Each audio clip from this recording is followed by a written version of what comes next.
ప్రియమైన సహోదరి సహోదరులారా, మీకు శుభవార్త. 2025వ సంవత్సరంలో మొత్తం 365 అంశాలను మీతో పంచుకోబోతున్నాము.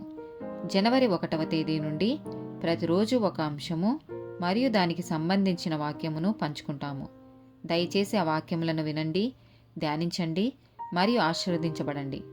దయచేసి సబ్స్క్రైబ్ చేయండి మరియు మీ స్నేహితులతో పంచుకోండి. ధన్యవాదాలు.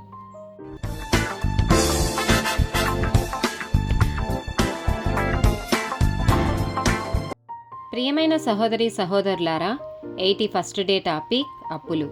రోమీలకు రాసిన పత్రిక 13వ అధ్యాయము 8వ వచనం. ఒకనినొకడు ప్రేమించుట విషయంలో తప్ప మరేమీయు ఎవనికి అచ్చి ఉండవద్దు. పొరుగువానిని ప్రేమించువాడే ధర్మశాస్త్రము నెరవేర్చినవాడు. కీర్తనల గ్రంథము 37వ అధ్యాయము 21వ వచనం. భక్తిహీనులు అప్పు చేసి తీర్చకయుందురు, నీతిమంతులు దాక్షిణ్యము కలిగి ధర్మమిత్తురు. సామెతల గ్రంథము 11వ అధ్యాయము 15వ వచనం. ఎదుటివాని కొరకు పూటబడినవాడు చెడిపోవును, పూటబడనొప్పనివాడు నిర్భయముగా నుండును.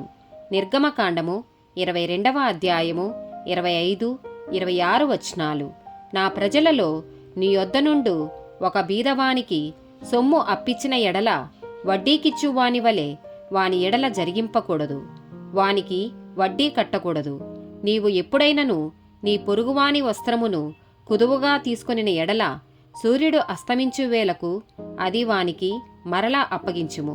ద్వితీయోపదేశకాండము 15వ అధ్యాయము 7, 8 వచనాలు.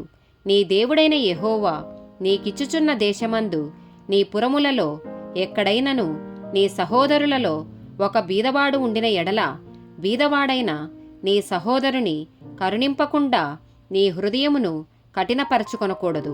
నీ చెయ్యి ముడుచుకొనక వాని కొరకు అవశ్యముగా చెయ్యి చాచి వాని అక్కర చొప్పున ఆ అక్కర చాలినంత అవశ్యముగా వానికి అప్పియవలెను.